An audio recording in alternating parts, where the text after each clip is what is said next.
So retrofit projects are really about working with an existing building or an existing site and adapting this to meet new needs, be that from people, cultures, or the climate.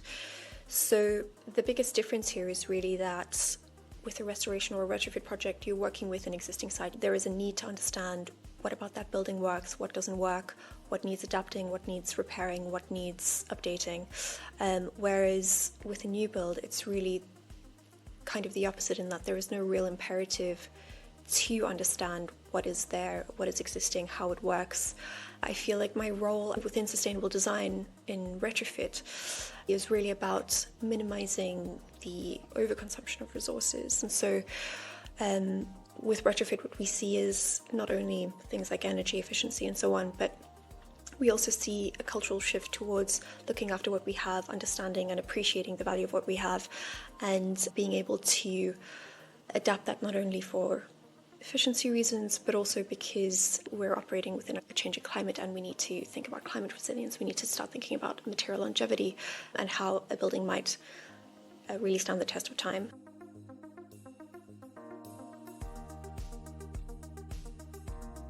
So the thing with older buildings is that the visible envelope or the fabric of the heritage building is the thing that makes it special. But this is also often the most powerful tool we have to bring about a stable, passive, low energy internal environment. So the visual priority within heritage buildings is often in conflict with the sustainable and passive design priorities, and this is always a balancing act, but it's not insurmountable. So for example, proportions of formality of windows in heritage buildings don't often take into consideration how different facades require different responses depending on what kind of sun they're getting, for example, and this is in direct conflict with how we think about passive design. So some of the basic compromises are well known already. Things like balancing the need for daylight coming into a space, but ensuring heat gains aren't too high, or maybe supporting air tightness in stable environments, but also making sure that people can open windows or lean on natural ventilation if that is what would actually be best in that scenario. The thing with retrofit proposals is that I don't think they should just focus on restoring and adapting a space in a way that minimizes harm or minimizes resource use, but should really take initiative to move into that positive as a contributor wherever possible. So moving towards buildings as producers, not just consumers of resources. How do we capture more water than you need? How do you use less energy than you're able to produce? These are the kinds of questions that we should be asking, and the shift to regenerative design is really an essential lens for us to view sustainability as we're operating in a system that consumes so much more than it produces, and it really should be the role of each and every building or site to give back and restore as much as it can, be that in energy, water, nature, habitat, anything like that. So thinking about retrofit at scale is potentially one of the more exciting and more impactful new approaches that we could be taking. The big sustainability drive behind encouraging retrofit is really related to how current building stock is not really designed to suit a changing climate or changing needs. So when you're thinking about things at scale, you're really taking this urban scale view and viewing things like urban cooling as an area or city-wide concern, instead of just a building-centric concern. So what this means is that you're far less insular, right? We're not recommending design moves that help one building to work well, meanwhile having adverse effects on all sorts of other surrounding areas or supply chains and that kind of thing. Number two is the visibility. So bringing visibility to those networks and those systems that actually help a city function, but which might contribute massively to things like urban heat, for example. And so what retrofit at scale really provides here is this potential to have larger interventions that could have incredible impact over a number of different buildings instead of just focusing on individual projects.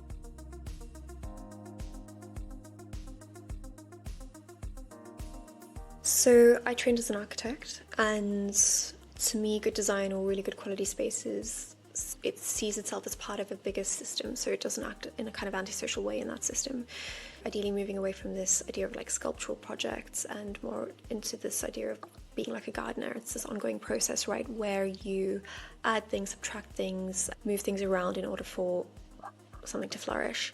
And so a good quality space is one that doesn't become unbearably hot in the summer or flood in the winter. It's responsive to its environment, so it works with the changes in season rather than assuming nothing ever changes. And to me, I think that is really what's the core of sustainable design, and understanding how to read the environment that you're in and work with the resources that you have while still providing for people and their needs is really at the core of this.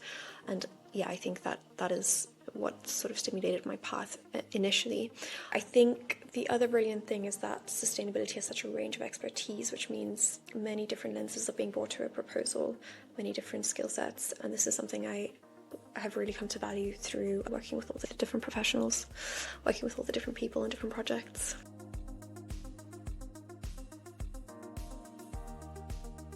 So I think the big thing that we can learn from Retrofit as an industry is taking this approach of responsive design, which is such a huge part of Retrofit, and then applying it to how we design for new proposals too. So there is always something on a site. It may not be a building, but there is an ecosystem, there is a sun path, there's a soil condition, habitat, ecological corridors, and so on. And all of this should be responded to rather than designed over.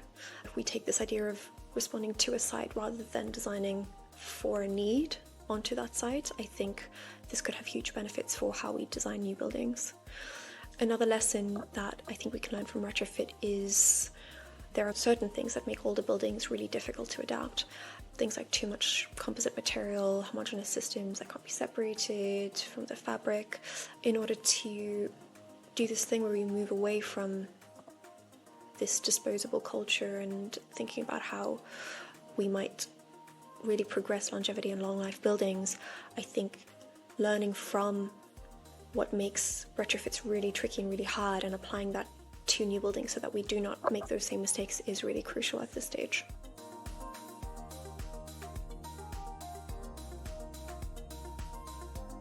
So I think the thing that retrofit projects really give us is this new way of understanding and appreciating our buildings.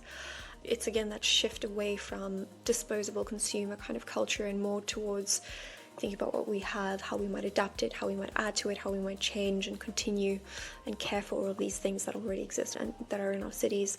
Another thing is that they really offer a new way for us to think about how we design new buildings and how we approach new building design, whether that's looking at the site or how we design for longevity.